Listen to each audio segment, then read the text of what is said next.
There's a video I did in one of these garden close to the main bus stop in Valletta. And funny enough, I did a video trying to vital information. Someone was able to come to my comment section and be saying, why is the background dirty? Are you sure this is mortar? Are you sure you are a mortar? I was like, is that person really someone that is serious, that's looking for information? Or is just someone that's kind of looking for trouble all around? Is it the background now that is the problem now, or the information that is passed across, something that you probably need? That shows that is not one of the people that probably be looking for opportunities or how to go about their relocating to water or travel abroad. You know that person has nothing to do with that. It's just someone that's dangling around social media looking for trouble. You know, that's the kind of person it is, because I didn't really see why somebody would be like, are you sure you are in water? You see the background? Is that the main thing that's the person's problem? Like for real? Like I was like, oh. Anyways, I just wanted to just pass this across. You're free to comment, or you're free to say whatever you want to say. And I've been grateful that I've had a lot of nice, lovely comments from people. So I shouldn't expect everybody to be on the same page or be part of my team. If anyone wants to comment, you're free to comment. So whatever it is, if something that relates to what I need to respond to, I will respond. If something that has nothing to do with me, I will ignore you because I'm even going to out of my own busy time. Now you will notice I've kind of slowed down. You will notice I've not really been able to post because I don't even have the time of day. I've been on permanent night and almost every day, week to week, just not available to do a video, but I don't want to quit. I just felt like, okay, this is the sacrifice you have to get to it. I would try my best one way or the other. If it is one or two I can do in a week. You see, for a long time I've not posted. That should show you that I don't even have that time, but I still want to make sure that I'm trying to put something that would help one or two persons out there. Sorry, that's by the side. Now, concerning someone that reached out to me through the comment section that when am I going to have my live session again, I want to say, okay, next week, Thursday, I will go live next week, Thursday. So in case you're watching this, I'll just use the opportunity to quickly say, I'll be live next week, Thursday, and please watch out. It will be towards in the afternoon. Let's make it between this time, 4 p.m. or 5 p.m. That will be like 4 p.m. or 5 p.m. Nigeria time. Let's just put it like 5 p.m. Nigeria time. I'll be live. Then from that live, I want to share something else again with you guys. And in the process, I will also use the opportunity to maybe discuss something. If it will be possible for us to just take the whole consultation, free consultation thing, but that will be doing it every time on TikTok live. Anytime you join me on TikTok, it will be free consultation. You can always, if you're someone that can come up to ask questions, so we will take time to speak, talk about different things. Now, sorry, let's go back to what we're here for.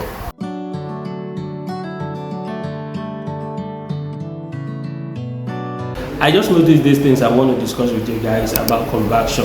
You notice the recent 2 videos I did talk about Ray. I was able to convert from student to work permit. I shared my stories. I'm no longer a student. I'm a full-time worker, permitted to, legally permitted to, and I shared the stories. And I also talked about the major common requirement to conversion from students to work full-time worker. So you watch out for this video. I'll look for me to link it up and it's somewhere here. So I'll link one of them up there and you'll be able to go and watch that video. Now, in the process of this conversion, and by virtue of the opportunity I have to be posted somewhere, I'm not going to mention the name of the place. It is completely against the company rules, and I'm also going to mention the name of the company. In the process, I noticed someone made a mistake that really affected the lady because she came to share the information. I'm not supposed to. Thank God I wouldn't even mention the lady name, and I'm not sure the person even knows me or follow me on YouTube. But I noticed when she came to explain, I was opportune to be in the middle, listen to her and direct her to the right person by virtue of the work to who she had to speak to, and then she was advised on what to do. But from there, I noticed something, and this is why I intend to bring this to your notice. The dangers of conversion. Be careful or avoid these dangers, this mistake, so you don't get to fall in a similar some situation like that. We should all know this. I think I have overlooked that, or I don't think it was something that's going to be relevant, but until I see our own case and I notice it is quite important. Guys, pardon me, maybe if you notice one or two things, it's like I've not been feeling too fine. So and you will probably notice through my voice. What happened was that she is an Indian lady. She is an Indian lady, and she came to do masters there in Malta. All right. So, and from the story, she has actually invested all what they have back home. The dad is late. The only sibling she has is a mom and a younger one that are looking up to her. So they actually took a huge loan and stuff like that to come and study here to do master in Malta. I think in the process, maybe one of those who didn't probably get job on time, or in the process, while she was trying to convert, after finishing her program, she was trying to convert. She probably was working with a cleaner, and she came to do master. Immediately after that, she submitted an application for conversion. She applied for full-time work permit under the cleaning company. And in the process, I think her application was refused, and the submission, I think, was done close to while her card was expiring. A resident card, maybe the student resident card was expiring, so she was not approached. She was refused on the condition that she applied for a cleaner as a master degree holder, and the cleaner doesn't even need qualification at all. So now, in my own case, I came for a diploma, and I applied for the job that I applied for. Okay, and my job at least would require, my diploma is MQ level 5. So the jobs actually require MQ level 5 or so. So what I noticed from the whole story is that now let me continue. When she was refused in the process, then she wanted to appeal. I think she was staying with her friend managing. She doesn't actually have money. She was out of cash according to her. So her friend was sustaining her. They were even paying her rent. So in the process, I think the friends that were escorting her, paying her bills, then advised her not to appeal under that same position, that they would be able to speak to their company to recruit her. So they were now like able to speak to the company to recruit her on another position. It could be recruiter or whatever. So what happened was, in the process of that, I then noticed, okay, why she resubmit a fresh application, she doesn't have status again. So it was not like the first application that she submitted before they expired. So it took time before they respond to her. So the next message that came from the government to her was for them to continue this new application. They want to see a visa entry. They want to see a flight ticket that took her in, and the visa that took her in the second time. So what they are trying to see that they felt, because once the first application was refused, so after some weeks or thereabout, they thought she has probably left as a result of the refusal, which of course the application came after the resident card has expired. So for that reason, they believe she must have left the country, and now she's submitting a fresh work permit. There should have been a reason that, okay, maybe she applied for another visa that brought her in, so they were asking for a fresh visa. What does say? The thing is, this is what a lawyer would do. She probably would. The best advice for her was to seek the service of a reputable lawyer, service of someone that is familiar with this immigration, a lawyer that is familiar with this immigration case. So she has to seek the service of a lawyer.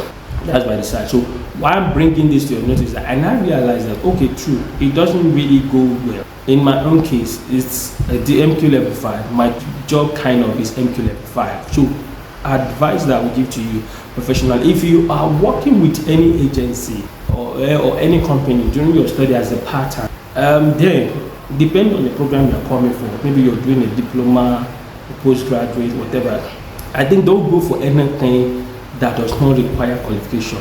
If you're going to convert, if you're using your company to convert, let it be at least a position that at least will require MQ level 5, security, all these hotel jobs now that are asking for skill pass. It means they at least need you to be a bit knowledgeable, so you should be able to read and write and all those stuff. So these are customer care, front receptionist. All these jobs would definitely require at least a minimum qualification of MQ level 5 or so. I think waiter is not even a bad one, because since it's in the hospitality sector, you have to be trained all about everything hospitality and customer care. So now they kind of been crazy that they want people that are skilled to be in that position. For instance, now I know of someone that came in to Malta on a normal digital visa, his family. Luckily for him, he was able to get a job as an IT person, IT staff with a school, and then he converted. That's a fantastic switch. Now, if you are doing a master's, let it be probably that maybe you're a receptionist in an hotel, maybe you are a 6 person. All these they still require a minimum qualification. So let it be at least a position that require a minimum qualification, maybe a sales rep, customer care, LinkedIn agent. Security is actually a licensed profession, and definitely you have to be knowledgeable. You need to get a certificate, you need to get a license. Others one will not, I don't see there won't be a problem. And so look for something like that to switch in case you're going for a master's. But if you're going for undergraduate program, let's say a diploma program, and that one at the BSc, you're still even okay. It doesn't mean you should don't go for too low. Don't go for cleaners. There's a business BSc holder after graduation, you are switching through a cleaning job. Housekeeping is not a bad one. Housekeeping also requires skills and knowledge about the profession. So I wouldn't say housekeeping as a bad one. You can also try if it is a standard company, a standard hotel. Housekeeping, I won't say it as a bad one for a diploma holder and all this stuff. So, but I would advise you to do it this way. Let's go about it this way. Should you, let's say you finish, remember, even if you come in as a diploma, I would do another video to tell you advantage of that. Even if you come in as a diploma, a postgraduate, BSc, whatever, and then as at the time you were working as a student, you're done. If you want to use your company to switch, go about it this way. This is the advice I give to a close friend. If you're not sure of that position, if it is too low beneath your qualification, too low, that you're not sure you will be approved on that position, I would recommend you do it this way. Apply for your post-study instead.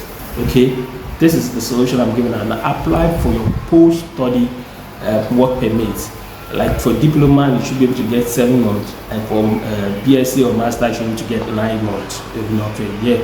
Or probably you have a job as at the time you're applying, you could get a year for your post-study work permit. That one you're not tied to anybody. It's like an extension as a student, so that's giving you the permission to stay back and look for a job to do. So if you apply for your post-study, it will have a lifespan. It doesn't expire. So immediately you now choose to use your agency or your company to apply for full-time work permit, and you did that, whatever the outcome, I think won't be a problem for you, because of course, before you get to the stage of being approved to go for a biometric, probably 2 months. 2 months, if you follow the general requirement, I also talk about duration. So at least for the first 1 month and 3 weeks, you should hear from them. So 2 months, already you have a 7 or 9 month live residence permit. So you should probably hear from them 2 months. In case you hear from them 2 months, they would, if once they ask you, send us your screening approval, you know you have been approved. Or they just tell you it has moved to third party processing, you have been approved, you don't have wahala. Good. So in case the thing did not come out the way you expect, you still have a legal right to stay. That your resident permit still allow you to stay within the current zone. So you can then quickly look for options, or what's the next thing to do. Either you're going to appeal the decision, or you are going to get a job, a better, a little bit higher job for it. So I would advise, if you are not sure, then apply for your post-study work permits first before you switch to any job. A lot of us have applied for work permit and have gotten it. They were not too far away. In fact, 2 of them are master's degree holder. They came from masters. One from masters, he was working as a receptionist as a part-time. Then he applied for a full-time under the same agency. He was approved. Masters holder to reception, he was approved. The other one too, masters to reception, he was approved. Now, the other guy that is close to me is a diploma program. We both did diploma, and he even got a nice job though. It's like a storekeeper or something. Yes, I think he's a storekeeper or a record officer in a store, like a warehouse. And his salary is okay. He applied, and I believe he was also approved. The other guy was like from a diploma to working an electrical installing company or something. He applied. He got his approval. So these are nice compaction. Okay, so be careful, be aware, try to know what you're doing, and if you're not sure, kindly follow the advice I gave earlier. So I think I'm going to stop here. Let us stop here, and I'll tell you one or two other things later on. Then in the live session, we'll discuss everything concerning some amendments to the updates, the policy that's been, and when it's going to be official, the official date or the commencement of all this new policy they brought. They mentioned when it's officially would kickstart. So that's what we discussed during my live stream on Thursday, probably 4 p.m. Nigeria time. Okay, 4 p.m. Nigeria time. Thereabout. Let's do it about 4 p.m. Nigeria time next week, Thursday. Until we meet on my live section, let me say thank you, guys. Thank you for your comment. Kindly, if you really find this information useful, you can click on the subscribe button if you're not members of the family yet, and also like and share, so probably it will be passed across to people that would want to make good use of the information. You can also share to friends and family, and just support the channel. And I want to appreciate those of you that have really been there for me. Until we meet in my next video or live sections, let me say thank you, bye for now, and ciao.